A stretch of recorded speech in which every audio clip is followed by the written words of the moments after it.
skepticism. But in the following months, I was to hear similar stories from such a wide variety of people that it became impossible for me to disbelieve that something rather dark and bloody did indeed occur sometime in March 1968 in a village called Pinkville in the Republic of Vietnam. With this letter sent to leading members of Congress, America began to learn the truth about My Lai.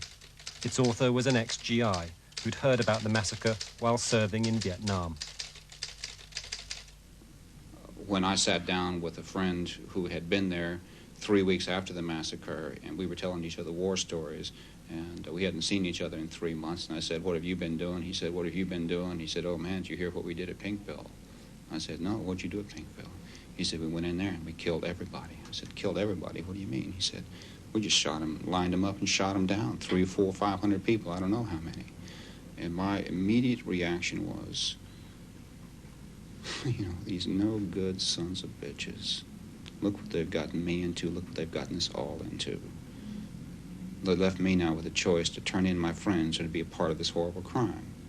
And I'm not going to be a part of this horrible crime. The only way to not be a part of the horrible crime is to discover the truth and to pursue it. And let the chips fall wherever they land. And that's what I set out to do.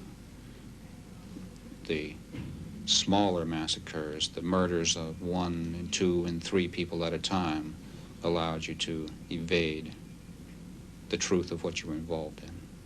When you murder a village of 500 people, or you know that a village of 500 people has been murdered in one afternoon, in one morning, it's pretty tough to evade the reality of that and the implications of that. One of my friends, when he told me about it, said, "You know, it was this Nazi kind of thing." And that's exactly right. It was this Nazi kind of thing. And we didn't go there to be Nazis.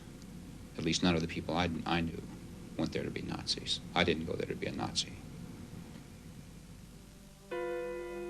News of the massacre spread a wave of horror around the world. In America, initial incredulity turned quickly to shame and national anguish. As the inquiries and trials began, the men of Charlie Company emerged to public scrutiny. Sergeant David Mitchell, accused of shooting people at the ditch site in My Lai. I'm not guilty. Charlie Company's commanding officer, Captain Ernest Medina. I can further say that I did not see any slaughter at My Lai 4 that day, and none was reported to me. And I'll further state that I did not order any massacre at My Lai 4. Lieutenant William Calley, originally charged with 109 murders. Calley came to embody the issues at the heart of the case. His defense, that he was only following orders, evoked disturbing comparisons with the Nazis at Nuremberg. Meanwhile, Army investigators returned to My Lai as part of a massive inquiry which was to put the facts of the massacre beyond dispute. The original list of charges drawn up by the Army's Criminal Investigation Department left no doubt about the nature of Charlie Company's operations in My Lai. Based on the original documents that we received as a result of our investigations, it was a massacre.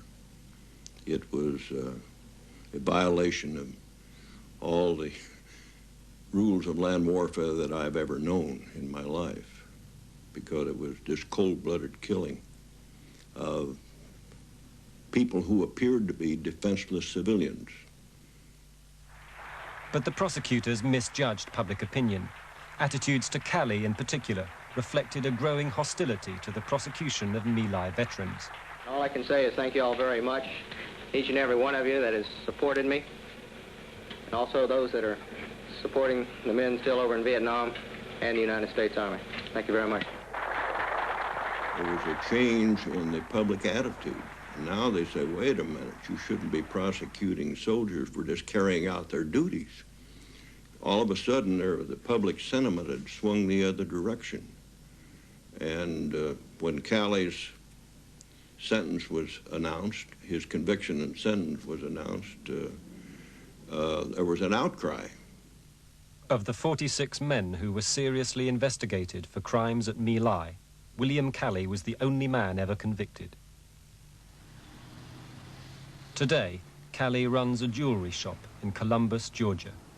He does not give interviews about My Lai. At his trial, these were his last words of explanation to his judges. If I have committed a crime, the only crime that I have committed is in judgment of my values.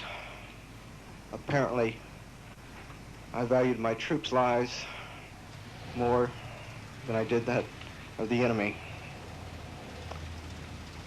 When my troops were getting massacred and mauled by an enemy I couldn't see, I couldn't feel, and I couldn't touch, that nobody in the military system ever described as anything other than communism. They didn't give it a race, they didn't give it a sex, they didn't give it an age. They never let me believe it was just a philosophy in a man's mind. And that was my enemy out there. And then when it became between me and that enemy, I had to value the lives of my troops. And I feel that is the only crime I have committed. William Calley served only 3 days in jail before being released by President Nixon into house arrest pending appeal. 3 years after his original life sentence, he was released on parole, a free man.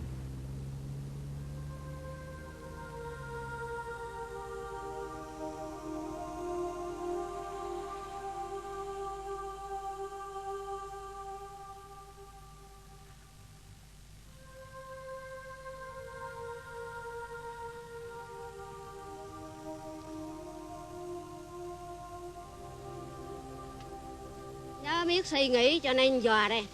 Nhớ biết suy nghĩ ngủ không được. Nhò có một mình vất vả đó rồi, không biết nhà ở đó có đồ suy nghĩ miết. Buồn rầu miết. Nên dò đây chứ. Cam thù lắm chứ không tha thứ đâu. Không tha thứ. Phải cháy cho thâu chứ sống là cam thù lắm.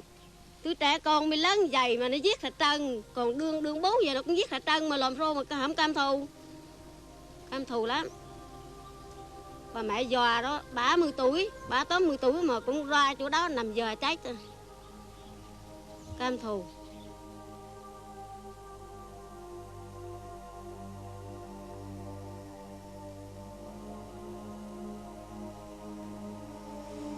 I wish I could bring them back, but I can't. I'd ask for their forgiveness, but the damage was already done. When we went in there with a purpose. And deep down, we felt what we were doing was right. But after it was over, everyone knew it was wrong. And the damage was already done. It was too late. Tôi thưa các cô, nếu là cái người dân vô tội thì đừng có bán người dân vô tội. Còn cái người nào mà kẻ thù của nó thì nó giết. Người dân không quan. Chứ cái này, đương bưng chén cơm ăn mà cũng phải đành mà cháy. Đương ngậm cái củ trong miệng cũng đành cháy.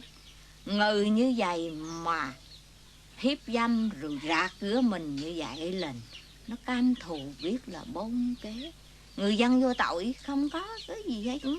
Với nó người dân đối xử với người Mỹ mà hình dũng vậy, nó không bán phá, giết sạch, đốt sạch, cũng ôm bụng mà chịu. Đây, đồng bộ tôi là cam thù, còn sống sót người nào là cam thù. Những người Mỹ giết người dân vô tội, toàn óc.